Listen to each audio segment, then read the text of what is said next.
The Trinity Briefings, Part 3, The Captain, Episode 1. Recovered from the Mirrim archives, Keeper commentary restored, resonant timestamp 944.deltafold.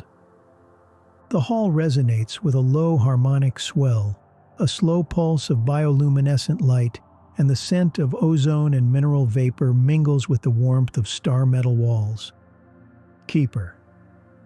Beneath the mirrored vaults of Mirrim, we gather again. Around us, the drift hums, a quiet audience of light, vapor, and intent. The bioluminescent chorites shimmer in vertical pools. The lurials sit suspended in glass orbs of their own making, and from the upper tiers, the human contingent watches with eyes both weary and wide. We are here for the third and final briefing of the Trinity sequence, the Captain. The Captain, the one who steers through impossibility, who listens when even silence hesitates.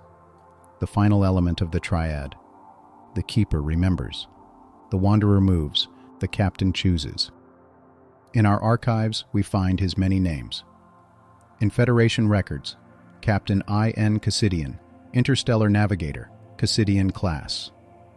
Among his crew, Captain Starcut, because he cuts the stars to make room for wonder.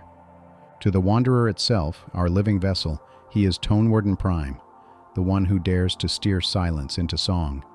To me, he is the eccentric vector, predictable only in his unpredictability, a pulse of curiosity wrapped in command. The Captain reflects, Drift verse Delta 1. Still, we flicker between fact and farewell. Still, we archive what light forgets to keep. We salvaged this from a dying beacon near the breach of Istray. It blinked once, emitted this line, and dissolved. No coordinates, no distress call, just that final kindness. Light forgets, but we do not. Keeper. That beacon marked the edge of an old traversal lane, long abandoned. The Captain called it the kindness of decay. He said that even when the universe erases its own messages, someone always lingers long enough to hear the last syllable. I archived his words under hope, unjustified, yet persisting. Drift verse 2. Still, we tilt language until it rings true. Still, we traverse the idiomatic fringe. Still, we drift, hum, and absolutely traverse. The Captain reflects.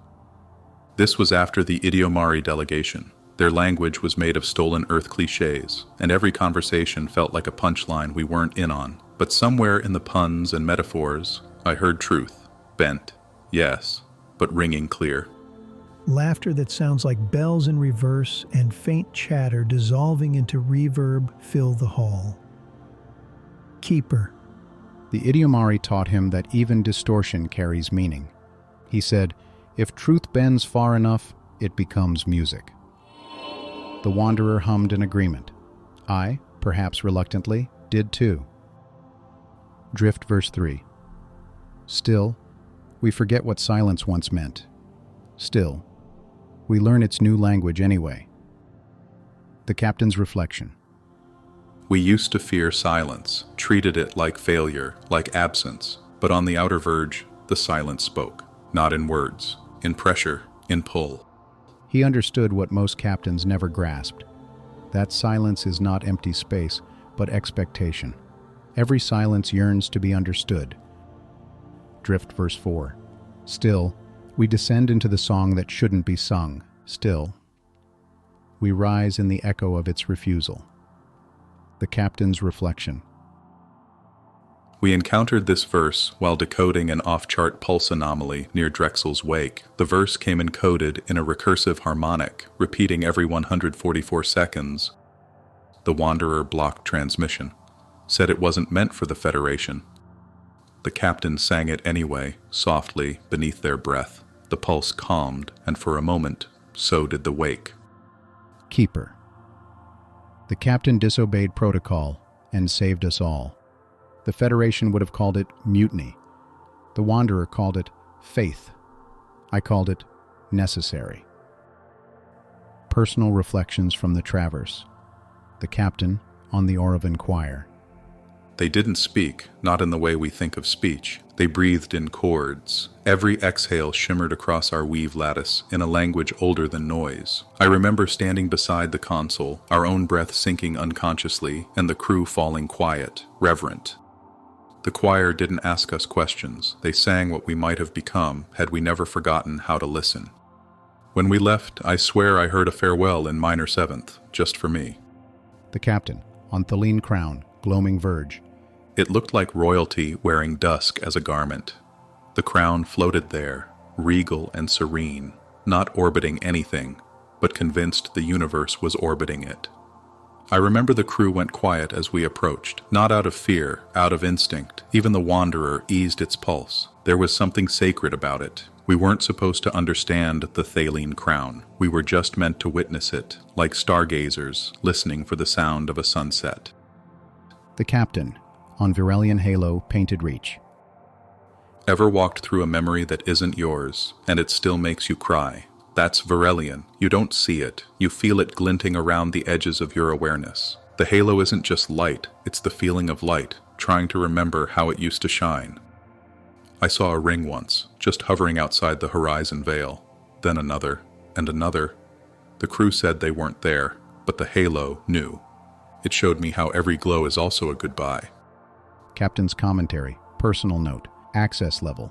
Captain, authorized Federation personnel. Resonant seal verified.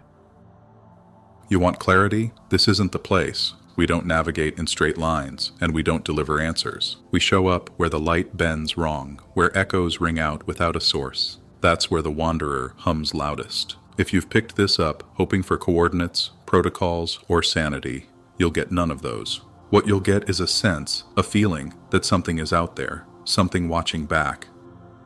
Still, we fly into what shouldn't echo. Still, we laugh at the silence before it answers. Still, we speak what silence dared not dream. Still, we become the echo we were always chasing. The captain reflects. I wrote this one myself, or maybe it wrote me. I don't remember penning it, but it appeared in the margins of my logbook after a long silence in the inkward drift. The Wanderer approved. The keeper raised one brow and said, "Finally. Maybe it means we don't need to know. We just need to go." So ends episode 1 of the Trinity sequence. Stay tuned for The Captain, episode 2.